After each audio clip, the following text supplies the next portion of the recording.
जैसे हम गेम्स की बात करते हैं, हमारा टॉपिक ही आज का डिस्कशन का गेम्स है, ग्रूमिंग एंड सेफ्टी। तो जो गेम है, खेल है, ये बचपन का एक बहुत ही इम्पोर्टेंट पार्ट होता है। और जो भी हम भी अब अगर अपने बचपन को याद करते तो सबसे पहले वही चीजें आती है कि हम खेलते कैसे थे, कहाँ खेलते थे, कितना मजा आता था। तो जब भी हमारे दिमाग में ये वर्ड आता है तो हमारी फेस में ऑटोमेटिकली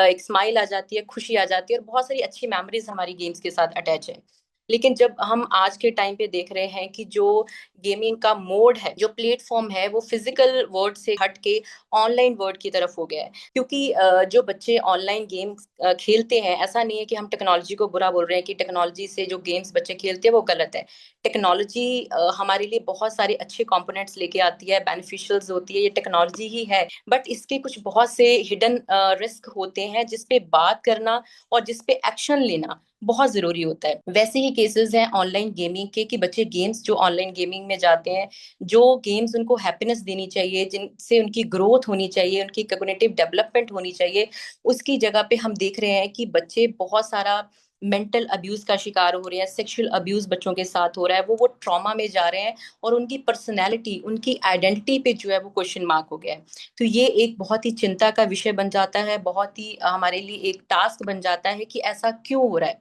तो अगर हम इस पे थोड़ा सा डिटेल डाटा में जाएंगे, वो बहुत जरूरी है। डाटा अदरवाइज हम मेंशन नहीं करते जब ऐसी डिस्कशन है। पर जब हमने किसी प्रॉब्लम की सीवियरिटी देखना हो कि वो कितना सीवियर हो चुका है, किस लेवल पे पहुंच चुका है, तो हमें थोड़ा सा डाटा की हेल्प लेनी पड़ती है कि हम कहाँ तक पहुंचे हैं। तो अगर हम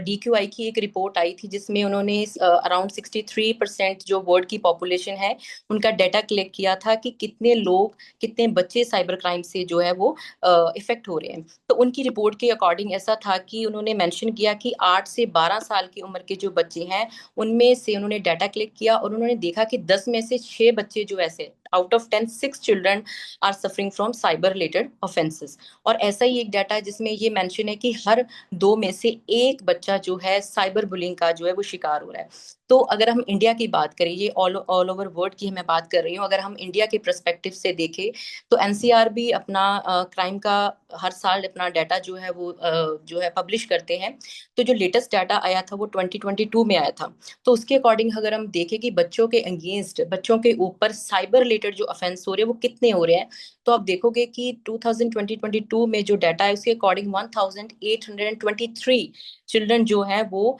साइबर क्राइम से अफेक्ट हो रहे हैं। पर आपको लगेगा कि मैम ये तो बहुत कम डाटा है, इससे ज्यादा तो पॉक्सो के केसेस आ रहे हैं, मिसिंग चिल्ड्रन के आ रहे हैं।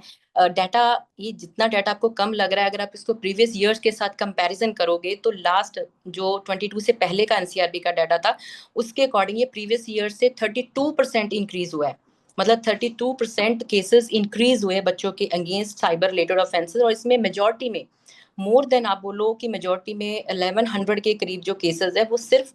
उन केसेस में जहां पे बच्चों को सेक्सुअली अब्यूज किया गया, या बच्चों की ऐसी वीडियोस में बच्चों को डिपिक्ट किया गया जिसमें चाइल्ड सेक्सुअल अब्यूज मटेरियल है, ऐसी वीडियोस या फोटोग्राफ में बच्चों को यूज किया गया। तो ये एक अलार्मिंग स्टेज है। और जब हम ऐसा डाटा की बात करते हैं, नंबर्स की बात करते हैं,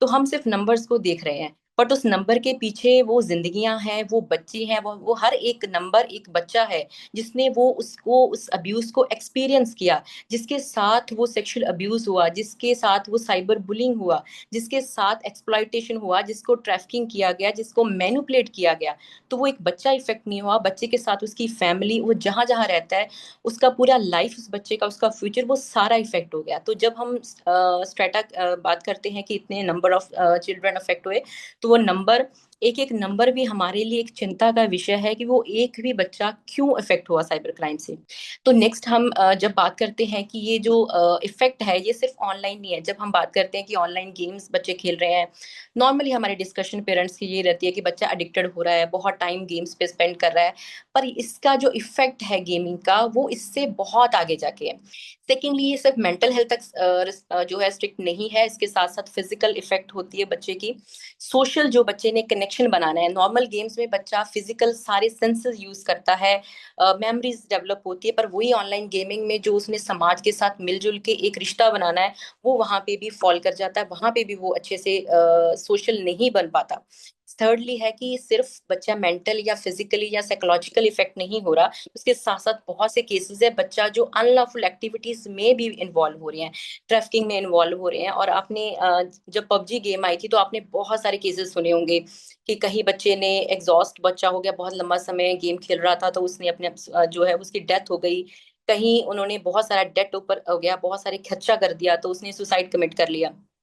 ऐसे ही आपने लखनऊ का एक केस सुना होगा जिसमें बच्चे को उसकी मदर ने रोका कि आपने गेम नहीं खेलनी, और उसने अपनी मदर को ही जो है वो मार दिया और उसकी डेड बॉडी को रूम में रख के बैठा रहा। तो हम ये चीज सोचने के लिए मजबूर हो जाते कि क्या गेम्स माइंड पे इतना ज्यादा इफेक्ट कर जाती हैं, क्या वो माइंड को इतना ज्यादा मैनिपुलेट कर देती हैं कि जो एक आम एक सोशल इंसान है, एक ह्यूमन बीइंग है, उसके टेंडेंसी को भूल के वो ऐसी क्राइम करने के लिए रेडी हो जाता है जो अगर वो गेम ना खेलता हो नॉर्मल कंडीशन में वो कभी नहीं करेगा। तो इसी चीज को रियलाइज करने के लिए, समझने के लिए एक द गार्डियन में एक आर्टिकल आया था 2025 में। सारा मार्टिन नाम की एक लड़की है जिसने ऑस्ट्रेलिया से ये ज्वाइन किया था। उसने देखा कि ऑस्ट्रेलिया में वैसे तो बैन हो रहा है सोशल मीडिया सब, तो उसने देखा कि रोब्लॉक्स को बैन नहीं किया गया। तो उसको ये था कि मैं इसकी थोड़ी सी स्टडी करूं, क्या रोब्लॉक्स बच्चों के लिए सेफ है। एंड मैं आपको बता दूं रोब्लॉक्स वैसी गेम है जो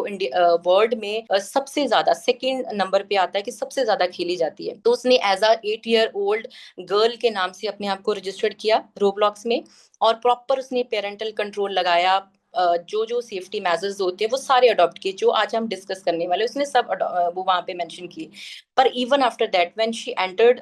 the world of Roblox, then within a week उसके साथ बहुत बुरी तरीके से उसको बुली किया गया, उसको सेक्सुअली अब्यूज किया गया। उसने इवन के अपने आर्टिकल में उसने वो उसके जो स्क्रीनशॉट थे वो गेम के वो भी शेयर किए कि उसके ऊपर कैसे सेक्सुअली उसको अब्यूज किया जा रहा था। आप बोलोगे कि गेम में बच्चे को कैसे अब्यूज किया जा सकता है, तो यो जो गेम्स आती हैं, गेम्स अलग अलग तरह की आज के टाइम पे, आपको लगता होगा कि सिंपल हमको गेम खेलते हैं, स्ट्रक्चर्ड है उसमें हम गेम खेल रहे हैं जैसे मारियो वगैरह ऐसे गेम्स खेलते थे, बट आज के टाइम पे one player games, two player games हैं, मल्टीप्लेयर गेम्स, और उससे भी आके जाके अब गेम्स क्रिएट करते हो खुद। ऐसी गेम्स है, सिमुलेशन ऐसी बनती है कि वो एक गेम का पूरा यूनिवर्स है जिसमें आप जाके खुद से अपनी गेम क्रिएट कर सकते हो, और उस क्रिएशन से आपके पास पैसे भी आते हैं। तो ऐसी ही गेम है रोब्लॉक्स जहाँ पे एक गेम नहीं है, मल्टीपल गेम्स हैं, और बच्चे वहां पे एंटर होते हैं और वो गेम्स को खेलते हैं। और उस गेम में वो वर्चुअल वर्ल्ड में होते हैं, जब वो गेम खेल रहे होते हैं तो वो मेंटली फिजिकली चाहे आपके सामने बैठे हैं बट मेंटली वो वही उस गेम में। और अगर उसके साथ वहां पे कोई अब्यूज हो रहा है, उसको कोई बुली कर रहा है, उसको कोई मारने की कोशिश करता है, तो वो मेंटल लेवल पे जो इफेक्ट हो रहा है वो उनके बॉडी पे भी इफेक्ट आएगा जो उनके सिर्फ गेम खेलने से आ रहा है। तो विद इन अ वीक्स, कुछ वीक्स में उसने वो गेम को छोड़ दिया, लेकिन उसने अपना एक्सपीरियंस जो था, जो उसने वहां पे एक्सपीरियंस किया, वो द गार्डियन में उसने पब्लिश किया। और वो उसमें उसने स्पेसिफिकली मेंशन किया कि ये गेम जो स्पेशली रोब्लॉक्स को टारगेट करके उन्होंने बोला कि ये गेम एक गेम नहीं है, ये पेडोफाइल्स का और प्रेडेटर्स का एक हब बन गया है। यहाँ पे जो गेम्स क्रिएट की जाती हैं वो ऐसी माइंड से क्रिएट किए जाते हैं कि बच्चों को मैनिपुलेट कैसे करना है, बच्चों को यूज कैसे करना है, फिर उसी से मनी कैसे बनानी है, क्योंकि वहां पे चीजें पेड होती हैं। सिंपल चीजें, आपको कॉस्ट्यूम जैसे ड्रेस टू इम्प्रेस है, और ये बहुत फेमस गेम है, बिलियंस में ये गेम के सब्सक्राइबर्स हैं आज के टाइम में, बिलियंस में, नॉट मिलियंस, बिलियंस में। और इस गेम में बच्चे को ऐसे अवतार बनाए जाते हैं जो बहुत ही वल्गर टाइप के होते हैं, और उस पे फिर बाकी प्लेयर्स जो है वो कमेंट करते हैं, इवन के टमाटर फेंकते हैं, शिट तक बच्चे के ऊपर फेंकते हैं। सोचो कि छोटा बच्चा, एक 8 साल का बच्चा अगर वो गेम खेल रहा है और वो सारी वो बुली को फेस कर रहा है या ऐसा मटेरियल, और वहां पे सिर्फ चाइल्ड सेक्सुअल अब्यूज मटेरियल दिखाया ही नहीं जाता बल्कि बच्चे वो प्ले करते हैं, एक्सपीरियंस करते हैं वो सारी चीजें। उनको लगता है कि उनके साथ अगर उनको कोई यहाँ पे टच कर रहा है, उनके साथ कोई सेक्सुअल एक्टिविटी कर रहा है, तो वो उसको फील भी करते हैं अवतार के रूप में। तो ये एक बहुत ही अलार्मिंग स्टेज हमारे लिए आ जाती है कि अगर गेमिंग वर्ल्ड इतने लेवल तक पहुंच गया है, बच्चों को इतना ज्यादा इफेक्ट कर रहा है, हमें लगता है कि एक छोटी सी गेम हमारे सामने बैठ के बच्चा खेल रहा है तो वो सेफ है क्योंकि हम देख रहे हैं, बाहर तो नहीं जा रहा, कोई कुछ कह तो नहीं रहा, हम देख रहे हैं उसको। लेकिन आपको नहीं पता वो एक छोटी सी गेम जो आपको दिखने वाली है वो इतनी बड़ी, अगर मैं रोब्लॉक्स की बात करूं तो उसके डेली के एक्टिव यूजर्स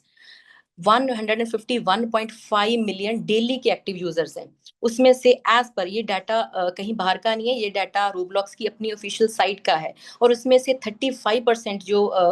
सब्सक्राइबर्स जो यूजर्स हैं डेली के, वो 13 साल के से कम उम्र के हैं।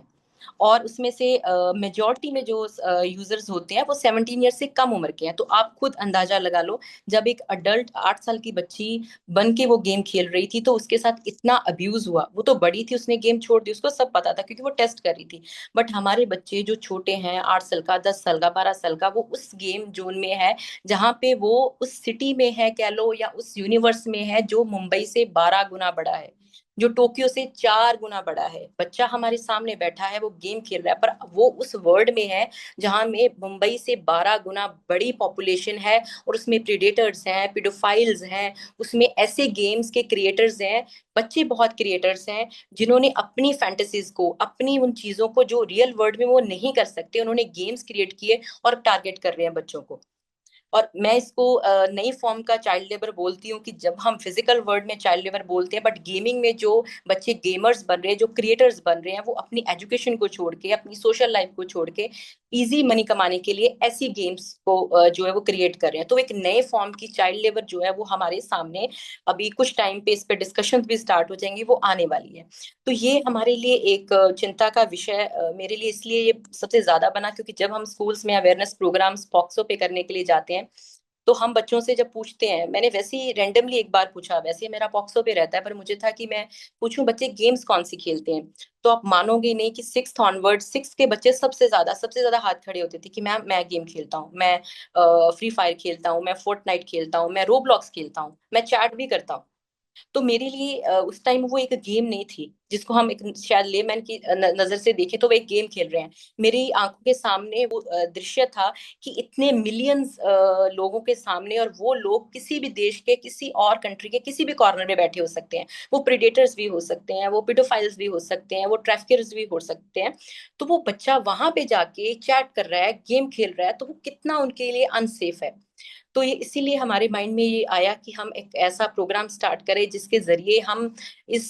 जो हिडन रिस्क है ऑनलाइन गेमिंग प्लेटफॉर्म के, वो हम आपके सामने शेयर कर सके, डिस्कस कर सके। और क्या वे आउट है हमारे पास, कैसे हम बच्चों को प्रोटेक्ट कर सकते हैं, कौन से साइन है, कहाँ पे रेड फ्लैग्स हमें चेक करने की जरूरत है, एक्शन लेने की जरूरत है, कहाँ पे जो हमारी लॉ इन्फोर्समेंट एजेंसीज है उनको और स्ट्रेंथन करने की जरूरत है, नई पॉलिसी बनाने की जरूरत है। तो इसके ऊपर हमारा जो स्टेप है वो होना चाहिए। So thank you so much once again for joining us today here.